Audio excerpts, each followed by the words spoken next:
Si alguien me hubiera dicho que el día más duro de mi vida empezaría oliendo a cebolla frita y a gas, le habría contestado que dejara de exagerar.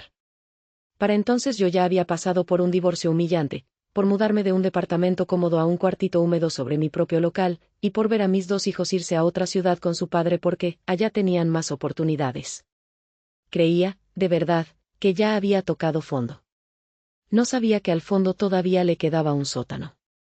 Mi pequeño comedor, la esquinita de Lucía, estaba en una calle cualquiera de un barrio cualquiera de la ciudad. Fachada descascarada, 2 mesas de plástico en la banqueta y un letrero medio torcido que mi sobrino había pintado a mano. Lo abría de lunes a sábado, desde antes del amanecer hasta que el último cliente se iba. No me hacía rica, pero me alcanzaba para el gas, la renta, algo de comida y, de vez en cuando, para mandarles a mis hijos un depósito que siempre me dejaba la cuenta en ceros. La gente me conocía porque nunca dejaba a nadie irse con el estómago vacío. Apúntamelo, Lucía, la otra semana te pago, me decían. Y yo sonreía, me limpiaba las manos en el mandil y anotaba nombres y cantidades en una libretita azul con las esquinas dobladas. Sabía que la mayoría nunca iba a pagar, pero también sabía que hay días en los que un plato de sopa caliente vale más que la vergüenza de pedir fiado. A veces los domingos cerraba temprano, bajaba la cortina y me quedaba sola, limpiando la cocina en silencio. El ruido de los trastes era lo único que llenaba el local. Me dolía la espalda, me pesaban las piernas, y aún así me repetía que mientras pudiera dar de comer, todo lo demás podía esperar. Esa idea era la cuerda floja sobre la que caminaba para no caerme del todo. Esa noche en particular, un martes lluvioso, apagué las luces más tarde de lo normal. Había sido buen día, 2 taxistas trajeron a sus compañeros, la señora del puesto de periódicos se comió 3 quesadillas, y hasta un repartidor de aplicaciones se sentó 5 minutos a tomarse un café. Cerré la cortina metálica, subí la escalerita angosta hasta mi cuarto y me dejé caer en la cama con el mandil todavía puesto. El golpeteo de la lluvia contra la lámina me fue arrullando hasta quedarme dormida. No sé cuánto tiempo pasó hasta que el olor me despertó. Al principio pensé que estaba soñando. Algo agrio, mezclado con humo, se me metió por la nariz. Abrí los ojos y vi una luz naranja parpadear por debajo de la puerta. Me incorporé de golpe. Gas. Murmuré, con el corazón en la garganta. Bajé la escalera casi a ciegas. Al empujar la puerta del comedor, una nube de humo caliente me pegó en la cara. La plancha estaba apagada, pero un trapo viejo colgaba de la estufa, ardiendo. Las llamas ya lamían la madera del estante de arriba. Corrí a cerrar la llave del gas y le eché encima el primer bote de agua que encontré. Tosía, los ojos me ardían. El fuego se fue apagando a regañadientes, dejando manchas negras en la pared. Abrí la cortina metálica para que el humo saliera, y fue entonces cuando vi el verdadero incendio. La vitrina de los refrescos estaba abierta y vacía. La caja de metal donde guardaba el dinero del día estaba en el piso, patas arriba, con 2 o 3 monedas rodando en el charco de agua. El refrigerador de las carnes tenía la puerta abierta, y adentro no quedaba nada. Los sacos de arroz y azúcar del rincón estaban rasgados y vacíos. Los candados del portón trasero colgaban partidos en 2, como si fueran de plástico. Tardé unos segundos en entenderlo. No había sido un accidente. Me habían robado. No, balbuceé, sintiendo cómo se me aflojaban las rodillas. Me agarré a una silla para no caerme. Fui recorriendo el local con la mirada, como si con solo mirar las cosas pudieran regresar a su sitio. Las latas, los huevos, el aceite, el café, las ollas grandes, todo había desaparecido. Solo quedaban los vasos con publicidad, unos platos viejos y mi libretita azul, abierta y empapada en el suelo. La levanté con cuidado. La tinta se había corrido y los nombres eran manchas negras, mis deudores se deshacían frente a mí, igual que mi paciencia. Sentí una rabia tan grande que me temblaron las manos, pero la rabia duró poco. La realidad se me cayó encima como un bloque de concreto, ya no tenía nada con que cocinar, nada que vender al día siguiente, nada para pagar la siguiente bombona de gas. Lo único que tenía era un local ahumado, una estufa chamuscada y un par de ollas baratas. Me dejé caer en una de las mesas de plástico. Respiraba humo, cansancio y tristeza. Afuera empezaba a clarear, pero ahí dentro parecía seguir siendo de noche. Cuando por fin salió el sol, tomé una decisión que parecía lógica, ir con los vecinos. Has ayudado a tantos, me dije. Hoy te toca a ti pedir. Esa frase me sabía amarga en la boca, pero ¿era eso o rendirme? Me puse un suéter, escondí la libretita arruinada bajo el brazo y salí a la calle. La primera puerta fue la de doña Marta, la abuela que cada viernes venía con sus 3 nietos por caldo de pollo. Toqué.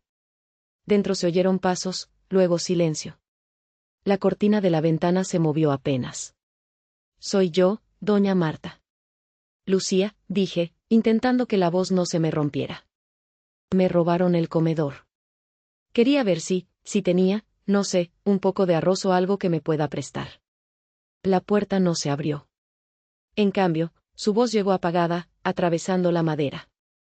Ay, Lucía, cuánto lo siento, hija. De verdad. Pero apenas si me alcanza para la renta. Que Dios te ayude. Que Dios te ayude. Ojalá hubiera sabido lo pesado que puede sonar eso cuando uno solo quiere 1 kilo de frijol. Fui a la casa de Óscar, el taxista que más veces había comido a fiado. Abrió solo una rendija. Qué feo lo que te pasó, Lucía, de verdad, dijo, mirando hacia otro lado. Pero con lo de la escuela de los niños estoy atorado. Si pudiera, te ayudaría, tú sabes. Llama al seguro. No tengo seguro, Óscar. Ah, bueno. Luego paso a verte, ¿sí? Es que voy de salida. La rendija se cerró en mi cara. Puerta tras puerta, la escena se repitió. Unos ni siquiera contestaron. Otros se asomaron por la ventana y desaparecieron. Alguno que otro me dijo, lo siento mucho, con los ojos puestos en el celular. Nadie sacó una bolsa de arroz, ni una botella de aceite, ni un billete arrugado. Nadie. Regresé al comedor con las manos igual de vacías que los estantes. El olor a humo se había pegado a mi ropa y a mi ánimo. Me senté en la barra, miré la estufa negra y, por primera vez en muchos años, me permití llorar sin contenerme. Lloré por el robo, por mis hijos lejos, por el hombre que se fue diciéndome que yo no aspiraba a nada, por cada plato regalado que en ese momento me pareció una estupidez. No sé cuánto tiempo estuve así. El día se fue deslizando por la ventana sin que yo lo notara. Cuando empezó a oscurecer, subí a mi cuarto con los ojos hinchados y el cuerpo entumido. Me tiré en la cama mirando el techo agrietado. Dios, si de verdad estás ahí, y susurré, con la voz ronca, dime qué hago. No me quites las ganas de ayudar, que es lo único bueno que siento que tengo. Pero hoy sí me siento sola. De verdad sola.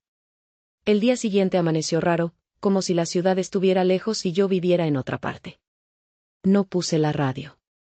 No bajé corriendo a encender la plancha como siempre. Me senté un rato en la orilla de la cama oyendo los sonidos lejanos de la calle, una moto, un camión, un perro ladrando. Me dolía todo el cuerpo como después de una paliza. Fui a la alacena diminuta de mi cuarto. Encontré media taza de arroz, un huevo flaco y una bolsita de sal. Eso era todo. Sonreí con ironía. El banquete de la reina Lucía, murmuré. Bajé con ese tesoro en la mano. Iba a poner agua a calentar, no sabía ni para qué, cuando escuché 3 golpecitos tímidos en la cortina metálica. Me quedé quieta. El corazón me dio un brinco. ¿Los mismos ladrones? ¿Algún vecino arrepentido? Subí la cortina solo un poco. Del otro lado había un muchacho empapado, con una chamarra que alguna vez fue roja y ahora era solo un trapo oscuro. La mochila cuadrada de repartidor la llevaba desfondada, colgando de un tirante. Tenía los labios morados de frío y las manos rojas, marcadas por la lluvia. ¿Es aquí la esquinita de Lucía? Preguntó, con voz gastada. Era, respondí, sin pensarlo. ¿Qué necesitas? Tragó saliva. Bajó la mirada al piso. Sé que todavía no es hora, pero, ¿no le sobra algo de comida? Lo que sea. Llevo desde ayer sin probar nada. Me asaltaron. Se llevaron la bici, el teléfono, el dinero de las entregas. Caminé toda la noche. No quiero regresar a la base porque sé que me van a hacer pagar todo. Solo necesito algo en el estómago y ya veré qué hago. La voz se le quebró en la última frase. No era cuento aprendido. Era desesperación pura.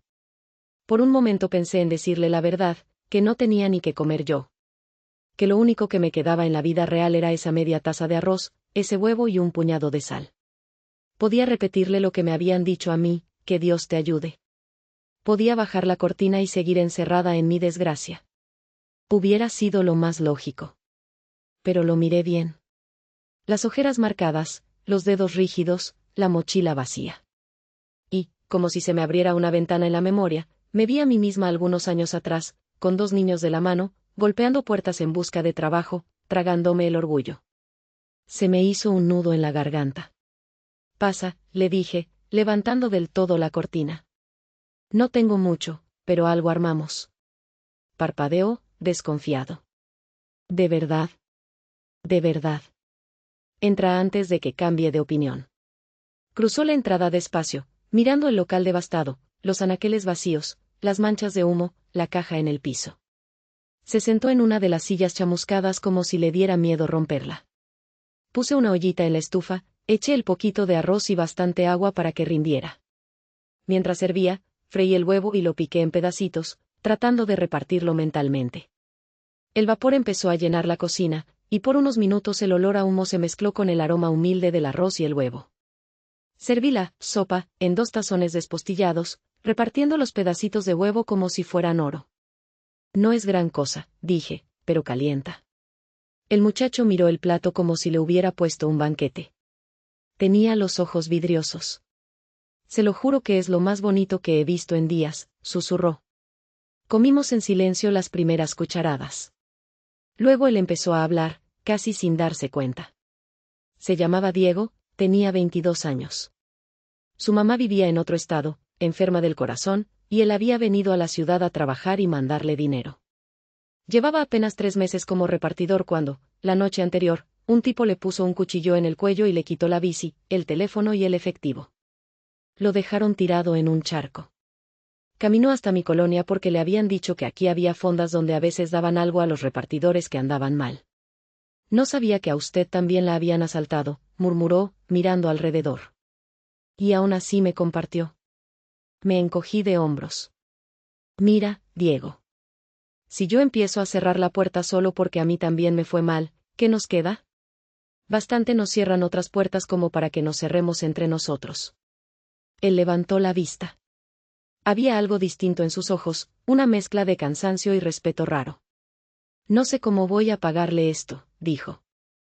Con que no te olvides de que un día alguien te dio arroz con huevo cuando no tenías nada, me basta, respondí. Algún día te tocará a ti. Eso paga más que el dinero. Se quedó callado un momento, como grabando la escena en la memoria. Luego se quitó una pulsera de hilo rojo que traía en la muñeca. Era simple, gastada, de esas que parecen baratijas pero que uno no se quita por nada. Es lo único que no se mojó, dijo, dejándola sobre la barra. Me la dio mi mamá cuando me vine. Dice que me cuida. Pero hoy la que me cuidó fue usted. Quédese con ella. No, hombre, te va a regañar tu mamá, repliqué, empujándola hacia él. Él negó con la cabeza. Ella siempre dice que lo que se da de corazón vuelve multiplicado. A lo mejor si usted se queda con esto, algo bueno le va a pasar. Déjeme creer eso, ¿sí? No supe qué responder. Al final, dejé que me atara la pulsera a la muñeca. Sus dedos temblaban un poco. Gracias por el arroz, por el huevo y por no cerrar su puerta, dijo desde la entrada. Ojalá la vida se lo devuelva bonito. Lo vi alejarse calle abajo, con la mochila vacía colgando. Por un segundo me pareció que su silueta se hacía más clara que el resto de la calle, pero pensé que era el humo que todavía flotaba en el aire. Bajé la cortina, miré la pulsera roja en mi muñeca y sentí algo muy extraño. Seguía estando igual de pobre, con el local vacío y los nervios hechos pedazos, pero no me sentía tan sola. Como si ese plato de arroz hubiera encendido una velita en medio de tanto apagón. Esa noche dormí mejor. No es que desapareciera la preocupación, pero al menos ya no me pesaba como el día anterior. Soñé con ollas llenas y con las risas de mis hijos corriendo entre las mesas. Al amanecer, otra vez golpes en la cortina. Esta vez no eran 3 golpecitos tímidos. Eran palmadas fuertes, voces, un murmullo raro. ¿Lucía? ¿Doña Lucía? ¿Está ahí? Bajé la escalera casi corriendo, con el corazón acelerado. Subí la cortina hasta la mitad. En la banqueta había varias personas. Reconocí a la señora de la papelería, a Óscar el taxista, a un chavo del Oxxo y a dos muchachas que nunca había visto. Detrás de ellos, estacionado frente al local, había un camión blanco con la puerta trasera abierta y cajas apiladas dentro. ¿Qué pasa?, pregunté, con la voz torpe. Una de las muchachas, de unos veintitantos, dio un paso al frente. Tenía el celular en la mano y los ojos hinchados de llorar. ¿Usted es Lucía?, preguntó. Asentí. Yo soy Andrea. Trabajo en una organización que apoya pequeños negocios. Ayer en la noche vimos un video suyo. Lo subió un repartidor. Contó que, aunque la habían robado y se había quedado sin nada, le dio su última comida. El video se hizo viral. Mucha gente empezó a escribir que quería ayudar. Hicimos una colecta. Señaló el camión. Todo esto es para usted. Sentí que las piernas se me volvían agua. ¿Para mí?, alcancé a decir. Andrea sonrió entre lágrimas. Para usted. Hay comida, equipo, algo de dinero para la renta. Un proveedor donó productos, otro se ofreció a darle crédito, un arquitecto dijo que arregla el local. Nunca habíamos juntado tanto en tan poco tiempo, pero la historia tocó a mucha gente. Miré el interior del camión como quien ve un milagro en oferta: sacos de arroz, azúcar, aceite, cajas de pasta, bolsas de frijol, un refrigerador nuevo envuelto en plástico, una estufa brillante que parecía de programa de cocina. Hasta un letrero luminoso con el nombre de mi negocio, sacado de una foto vieja que alguien encontró. Esto tiene que ser una broma, susurré. No lo es, dijo Andrea. La gente se emocionó con lo que usted hizo. Uno de los mensajes decía: si ella compartió su último plato, yo puedo compartir un poco de mi sueldo. Y así, muchos. Me limpié las lágrimas con el dorso de la mano. ¿Y Diego?, pregunté sin pensarlo. El repartidor que subió el video, ¿no vino? Andrea negó con la cabeza. Solo mandó el video y desapareció del chat. Pero dejó un mensaje: díganle a la señora Lucía que su arroz con huevos sabía a casa. Que nunca piense que fue tonta por ayudar. Gracias a ella, yo no me rendí anoche. Sentí un nudo en la garganta. Miré mi muñeca, la pulsera roja brillaba como si estuviera recién puesta. Los vecinos empezaron a ayudar a bajar cajas. Óscar, el que el día anterior me había cerrado la puerta en la cara, se acercó con la mirada baja. Lucía, empezó. Detrás de él apareció doña Marta, secándose las manos en el delantal. Perdóname, hija, dijo, sin adornos. Ayer me ganó el miedo. Me olvidé de todo lo que tú hiciste por nosotros. Si quieres gritarme, lo entiendo. La miré. Tenía lágrimas en los ojos. Por un instante sentí la tentación de reclamarle todo, una por una, las veces que le había dado de comer sin cobrarle. Pero luego miré alrededor, la gente cargando cajas, el camión, el local que empezaba a llenarse otra vez de cosas. Todos tenemos miedo, doña Marta, respondí. Ayer me tocó a mí sentirlo feo. Hoy me toca ver que no todo el mundo se olvida. Ella me abrazó fuerte, oliendo a jabón y a culpa. Dentro del comedor, el movimiento era frenético. El chavo del Oxxo se puso a acomodar productos en los estantes como si fuera su tienda. Óscar revisaba la instalación de la estufa nueva. Andrea tomaba fotos, mandaba mensajes, coordinaba. Alguien sacó cubetas y trapeadores, otro empezó a raspar las paredes para pintarlas. Yo estaba en medio de todo, medio perdida, medio flotando. En un momento, Andrea se acercó con su celular. ¿Nos deja tomarle una foto detrás de la barra nueva? La gente que donó quiere ver que se logró. Quise decir que no, pero acabé aceptando. Me puse un mandil limpio, me acomodé el pelo como pude y me paré detrás de la barra reluciente, con la pulsera roja asomando en la muñeca. Andrea tomó la foto. Esta imagen va a animar a otros, dijo. No solo a donar, sino a hacer lo que usted hizo, no cerrar la puerta cuando alguien toca. Esa frase se me quedó dando vueltas por dentro. No cerrar la puerta. Pensé en la noche anterior, en mi Dios, dime qué hago, en el golpe tímido de Diego en la cortina. Y en esa libretita azul, borrada, que ya no alcanzaba a decir quién me debía qué. Claro que después de ese día no se acabaron los problemas. Los recibos siguieron llegando, hubo días flojos y días buenos, Y yo seguí cansándome como cualquier persona que se parte el lomo para vivir. Pero algo en mí cambió, dejé de ver mi forma de ser como un defecto. Entendí que dar, aunque a veces duela, es la manera que tengo de no volverme piedra. Y que las puertas que uno abre en silencio, tarde o temprano se abren de regreso desde lugares que ni siquiera imaginamos. Cada vez que un repartidor cruza la cortina y me pide un café fiado, miro la pulsera roja y se lo sirvo sin hacer cuentas. Unos pagan luego, otros no, ya aprendí que nada de eso se pierde. Y si un día Diego vuelve, sé lo que haré, pondré arroz con huevo para dos, me sentaré a escucharlo y le contaré cómo aquel último plato que compartimos, cuando yo juraba que ya no me quedaba nada, terminó llenándome la vida de gente, de ollas sirviendo, de risas y, sobre todo, de algo que había olvidado por completo, esperanza.